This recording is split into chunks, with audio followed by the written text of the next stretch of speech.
Imagine this. You've just spent 2 perfect weeks on your honeymoon. Sunsets in Bali, private dinners on the beach, laughing until your stomach hurt, making love like the rest of the world didn't exist. You land at 11:47 p.m. still glowing with that new marriage high, suitcase rolling behind you, heart full, ready to start forever in your brand new home. You open the front door, turn on the light, and I realized I had married into a war. Every single wedding photo I had carefully chosen and framed was gone. Not one. All of them, in their place, on every wall, every shelf, the mantelpiece, even the big one above the fireplace, were glossy professional portraits of my husband's ex-girlfriend. She was smiling in every frame, looking straight at me, like she still belonged there. Like I didn't. My stomach dropped so hard I thought I was going to be sick.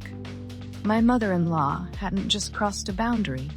She had spent the entire week we were away redecorating our home like I never existed. Today we're diving deep into one of the most toxic family dynamics I've ever seen, the enmeshed parent, and how love can quietly become a weapon of replacement.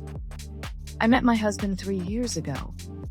He was charming, stable, the kind of man everyone called a catch. His mother was always around, texting him good morning, dropping by unannounced, calling him her best friend. I told myself it was sweet, that I was lucky to marry into such a close family. I was wrong. We got married 6 weeks ago in an intimate ceremony.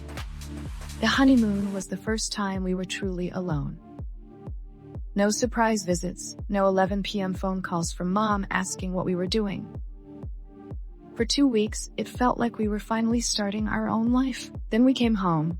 I walked in first. The lights came on, and my world shifted.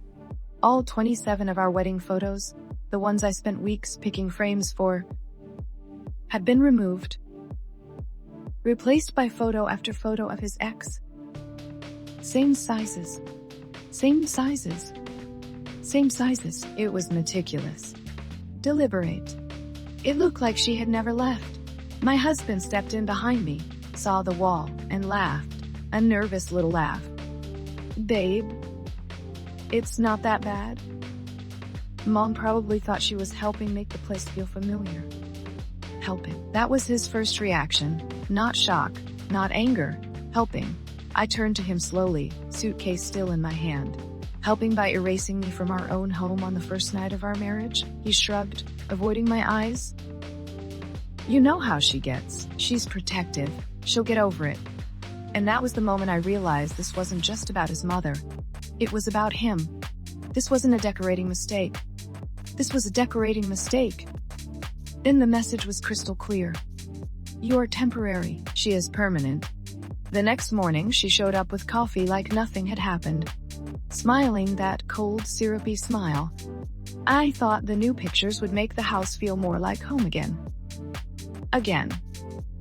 Like I was the interruption. I looked her straight in the eyes and said, "This is my home now. Not yours. Not hers. Mine." The air thickened. My husband stood there, caught between his wife and his mother, and chose silence.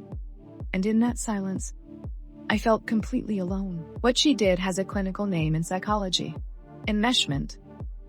She doesn't see her son as a grown man who just got married. She sees him as an extension of herself. By replacing our wedding photos with the ex, she wasn't reminiscing. She was reasserting control over who her son is allowed to love. Even worse.